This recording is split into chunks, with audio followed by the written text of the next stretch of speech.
Kementerian Pendidikan Dasar dan Menengah akan mengganti sistem penerimaan peserta didik baru atau PPDB menjadi sistem penerimaan murid baru atau SPMB di tahun 2025.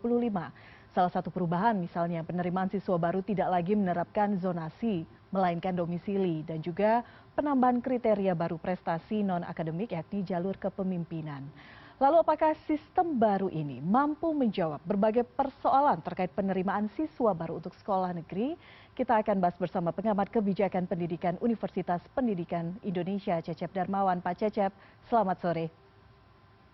Selamat sore Mbak Elvira, sehat selalu. Sehat selalu Pak Cecep. Berbicara mengenai sistem baru SPMB akan diterapkan pada tahun ini dengan sejumlah perubahan dibandingkan sistem PPDB sebelumnya. Tapi menurut Anda ini kemudian akan menjadi solusi persoalan yang kerap timbul saat penerimaan siswa di tahun ajaran baru sekolah?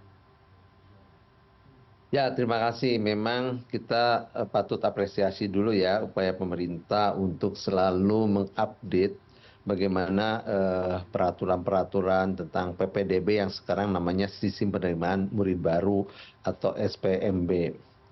Namun saya perlu mengingatkan ya kepada pemerintah bahwa jangan terlalu sering mengganti peristilahan-peristilahan sementara substansinya sebetulnya tidak banyak berubah. Pemerintah mestinya kreatif ya, karena PPDB atau SPMB sekarang itu sesungguhnya ya menurut saya tidak terlalu banyak perubahan secara substantif ya, masih 4 jalur. Yang dulu zonasi mungkin sekarang jadi domisili, ada afirmasi, ada prestasi, ada mutasi atau pindahan ya. Nah, atas dasar itu saya memberi catatan sesungguhnya persoalan utama dari PPDB tahun demi tahun adalah soal disparitas kualitas ya, disparitas kualitas antar sekolah, antar daerah, antar wilayah. Jadi sebetulnya ini PR yang paling berat dan paling besar pemerintah hari ini adalah bagaimana sekolah-sekolah itu ya ada standarisasi mutu yang sama. Ya termasuk di dalamnya misalnya sarana prasarana ya gedungnya itu mestinya relatif sama dari Sabang sampai Merauke itu. Sehingga dengan kualitas yang sama tadi mau sistem zonasi atau domisili, mau sistem apapun prestasi misalnya ya, siswa itu akan melakukan zonasi atau domisili sendiri kepada sekolah-sekolah yang dekat dengan rumahnya.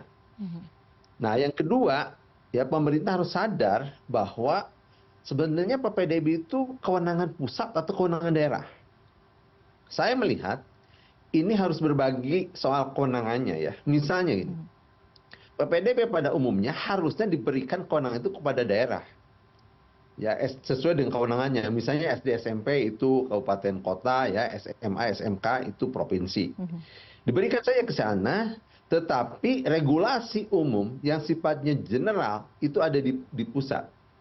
Ya, misalnya apa? Soal prinsip-prinsip PPDB ya harus akuntabel, transparan, tidak curang misalnya ya, dan lain-lain. Tapi daerah yang menentukan mau berapa zonasi atau sekarang domisili namanya, mau berapa persen prestasi dan afirmasi, serahkan ke daerah. Daerah yang tahu persis bagaimana wilayah kondisi ya sekolah di masing-masing daerah atau wilayah.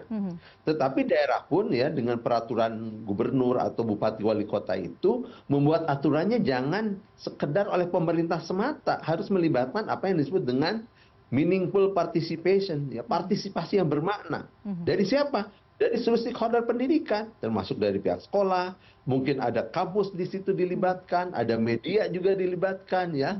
Nah, kemudian ada tokoh-tokoh pendidikan ya dan berbagai stakeholder lainnya membuatlah aturan bagaimana yang cocok PPDB untuk daerah atau wilayah setempat. Baik. Sehingga tidak terjadi kasus misalnya satu sekolah diburu, satu sekolah lain kekurangan siswa gitu. Baik, jadi ini setidaknya kalau Pak Cecep melihat hanya ganti nama tapi sebenarnya isunya sama saja begitu ya, secara substansi tidak terlalu berbeda. Tapi kalau kita berbicara mengenai ada perbedaan tapi nggak terlalu signifikan. Tidak terlalu signifikan, baik. Tapi kalau kita berbicara mengenai kualitas sekolah, artinya kan memang diperlukan waktu, perbaikan, arah ke sana itu kan artinya solusi jangka panjang. Sementara di depan mata mungkin ada persoalan-persoalan yang bisa dihadapi dalam waktu yang relatif cukup singkat. Apakah kemudian yang disampaikan pemerintah misalnya begitu, pelibatan sekolah swasta untuk menjawab kekurangan sekolah negeri bagi anak-anak kita, ini juga menjadi salah satu solusi. Sekuat apa kemudian dana ataupun APBN dari pemerintah misalnya memberikan hibah begitu, agar memang semua ini seperti tadi idealnya semuanya bisa tertampung peserta didik ini.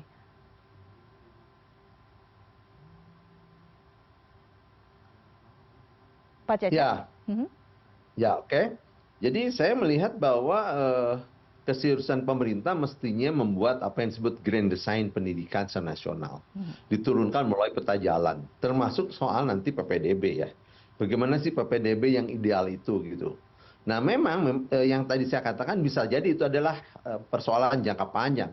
Tetapi kan harus dimulai dari sekarang. Misalnya sekarang yang diburu itu adalah sekolah-sekolah ya favorit, unggulan, apapun namanya. Ya, nah, misalnya sekolah-sekolah yang berkualitas lah saya sebut ya, gitu yang unggulan-unggulan tadi ada berapa sih di kabupaten kota? Misalnya ada 5 hari ini. Tahun depan ditambah jangan 5. Jadi bukan standar yang tinggi kemudian diturunkan ke bawah, tetapi yang bawah ditaikkan ke atas. Gitu caranya. Ya, sehingga standarisasi mesti dari 5 jadi 10, jadi 15, ya bertahap gitu, berapa tahun selesai. Yang kedua soal anggaran. Saya selalu menghitung ya politik anggaran kita itu soal pendidikan 20% itu ya itu ternyata hitungan politis, bukan hitungan real. Ya, real dalam pengertian untuk biaya operasional dan investasi. Kan ada dua tuh. Dulu namanya 3 ya, biaya operasional, investasi dan peserta didik. Sekarang di aturan disebut hanya 2 saja, investasi dan operasional. Ya harusnya dana pendidikan itu diakses untuk operasional dan investasi, tidak untuk biaya-biaya lain. Ya, misalnya gaji guru, gaji dosen jangan dimasukkan ke situ. Nah, juga soal pembagian, coba lihat di Kementerian Pendidikan yang dulu disatukan ya kementeriannya, yang tahun kemarin itu 20%-nya ya banyakan bukan untuk Kementerian Pendidikan, malah oleh kementerian-kementerian lain. Ada pendidikan kedinasan dan lain-lain. Jadi ini persoalan bagaimana politik anggaran kita ya yang belum sepenuhnya ya pro kepada tadi biaya investasi dan operasional. Kalau begini terus, berapapun jumlahnya, kondisinya tidak akan banyak berubah. Oke, tapi Pak Cecep setuju dengan pelibatan sekolah swasta itu? Oh ya, yang kedua nih yang soal swasta. Itu sebenarnya idenya bukan ide baru ya. Tahun-tahun sebelumnya juga sering dikemukakan. Sering dikemukakan dan hemat saya memang harus pemerintah kan tidak boleh diskriminatif antara negeri swasta. Justru harus ada pelibatan sekolah-sekolah swasta. Jadi sistem zonasi yang terintegrasi. Nah, harusnya pemerintah melakukan ini, makanya saya katakan tadi, jangan diatur oleh pusat deh yang teknis-teknis ini. Ya, prinsip-prinsip aja di pusat. Berikan ke daerah, bagaimana mengatur agar sekolah swasta juga tidak kekurangan siswa misalnya. Khusus kelompok-kelompok rentan tetap bisa dibiayai oleh pemerintah, walaupun ada di swasta. Gitu ya. Bahkan saya lihat, mereka-mereka yang mampu ada di negeri, mereka juga ya dengan keikhlasannya sebetulnya bisa ya memberikan sumbangan kepada sekolah. Dibuka ruang-ruang publik itu gitu. Oke, baik. Pak Cecep, kita berbicara mengenai program baru ini yang akan berlangsung nanti ya pertengahan tahun ini pada tahun ajaran baru 2025. Tapi seperti tadi yang kita sampaikan sebelumnya, ini secara substansi tidak terlalu signifikan. Dan memang masyarakat publik bertanya-tanya ketika menteri berganti, pemerintah berganti, programnya juga berganti begitu. Khawatirnya ini kemudian menjadi coba-coba penerapan program. Nah, berbicara mengenai program seperti ini, kita bisa melihat ini cukup efektif, berjalan dampaknya dan evaluasinya sebenarnya dalam rentang waktu berapa tahun, Pak Cecep? Ya, gini. Dalam public policy ada yang disebut dengan dalam public policy ya, sering disebut dengan evidence based policy. Jadi kebijakan yang berbasis dengan hasil kajian atau riset. Nah, harusnya pemerintah sebelum melaksanakan sebuah kebijakan itu dilakukan riset-riset pendahuluan. Sehingga hasilnya apapun, nah gitu ya, nanti mana sih kekuatan atau kelebihan dari sistem yang lama dan apa yang harus diperbaharui untuk sistem yang baru. Jadi bukan semata-mata ganti yang lama dengan yang baru tanpa ada kajian. Atau hanya sekedar ganti kulit. Hanya ganti casing gitu. Judulnya aja jadi berubah. Ya PPDB, SPMB, ya dalamnya gitu-gitu aja. Ya jangan begitu. Walaupun saya yakin pemerintah, ini sudah ada perubahan, tetapi belum signifikan. Nah saya katakan tadi, sebaiknya PPDB coba serahkan ke daerah. Ya, pusat nggak usah ngatur berapa persen untuk afirmasi, domisili, prestasi, mutasi, serahkan ke daerah, daerah yang menentukan. Tapi daerah pelibatan ya sektor ya pada stakeholder pendidikan itu secara masif baru kemudian aturan itu dibuat. Oke, Nah, baik. dengan begitu maka daerah yang tahu. Saya pernah ditelepon oleh seorang kepala kepala desa ya, bahwa warganya nggak bisa masuk negeri gara-gara sekolah desanya itu jauh dengan sekolah-sekolah negeri. Ya jangan sampai seperti itu. Mhm. Ya, jadi ini jadi warning bagi pemerintah, jangan pinter ganti istilah deh, Mhm. ya. Tetapi yang lebih dikedepankan substansinya yang berubah Mhm. dan harus berubah itu pelibatan daerah. Oke, Ya, pemerintah daerah banyak dilibatkan. pelibatan daerah termasuk juga apakah cukup fleksibel begitu ya? Karena kan ini ada ketentuan ya, misalnya berapa untuk jalur tertentu, ada persentase misal 30% begitu, ada jalur ini berapa persen, dan bahkan SMP dan SMA itu berbeda Pak Cecep. Artinya ini memang dikembalikan ke daerah, kemudian harus lebih Persis. fleksibel. Mhm. Ya, jadi fleksibilitas itu. Ya, Mhm. jadi fleksibilitas itu adanya di daerah, bukan di pusat. Berikan ke daerah. Pusat tuh hanya memantau, mengawasi, regulasi umum gitu ya. Mhm. Selebihnya daerah. Biar daerah yang menentukan. Wong SD, SMP juga itu kewenangan daerah, SMA juga kewenangan daerah ya. Tergantung pada kewenangan kabupaten kota misalnya SD, SMP, SMA itu dengan SMK di provinsi. Jadi tergantung kewenangan biar daerah.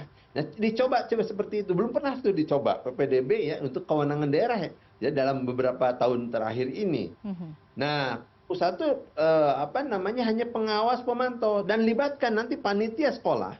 Saya berharap panitia PPDB atau SPMB sekarang itu tidak hanya panitia lokal sekolah, tapi libatkan di situ berbagai stakeholder pendidikan.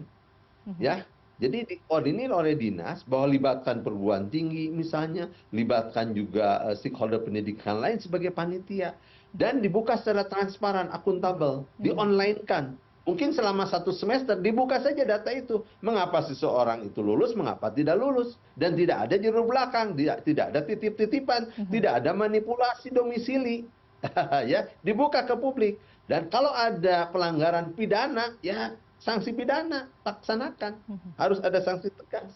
Oke. Begitu. Harus ada bentuk pertanggungjawaban di sana, akuntabel, transparansi itu juga penting begitu ya untuk melihat bagaimana proses penerimaan ataupun Ya, seleksi ini berjalan dengan betul, dengan baik, karena ini yang menjadi harapan orang tua, bisa mendapatkan sekolah yang baik, berkualitas, tapi juga secara jarak dekat begitu dari rumah. Pak Cecep, terima kasih catatan kritisnya di ya. Newsroom sore hari ini. Selamat sore, salam sehat selalu. Selamat sore.